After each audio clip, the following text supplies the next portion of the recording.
हर हर महादेव दोस्तों, स्वागत है आपका हमारे YouTube चैनल पर।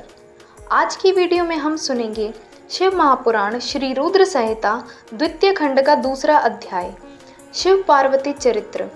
सूत जी बोले, हे ऋषियों, ब्रह्मा जी के ये वचन सुनकर नारद जी पुनः पूछने लगे, हे ब्रह्मा जी, मैं सती और शंकर जी के परम पवित्र व दिव्य चरित्र को पुनः सुनना चाहता हूँ कि सती की उत्पत्ति कैसे हुई और महादेव जी का मन विवाह करने के लिए कैसे तैयार हुआ।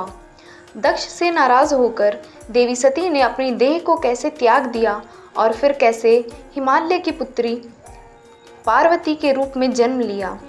उनके तप, विवाह, कामनाश आदि की सभी कथाएं मुझे सविस्तार सुनने की कृपा करें। ब्रह्मा जी बोले, हे नारद, पहले भगवान शिव निर्गुण, निर्विकल्प, निर्विकारी और दिव्य थे, परंतु देवी उमा से विवाह करने के बाद वे सगुण और शक्तिमान हो गए।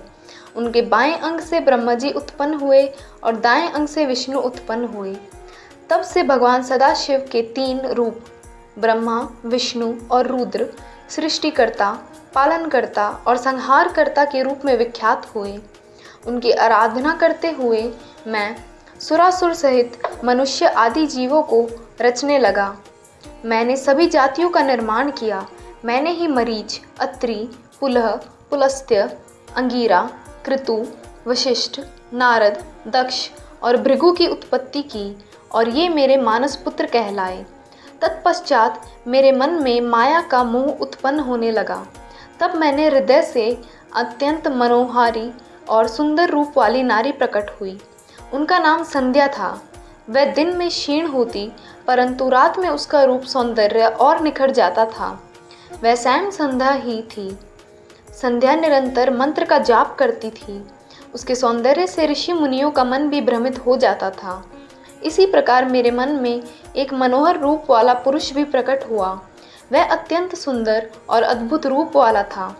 उसके शरीर का मध्य भाग पतला था। वह काले बालों से युक्त था। उसके दांत सफ़ेद मोतियों से चमक रहे थे। उसके श्वास से सुगंधित निकल रही थी। उसकी चाल मदमस्त हाथी के समान थी। उसकी आंखें कमल के समान थी। उसके अंग में लगे केसर की सुगंध नासिका को तृप्त कर रही थी।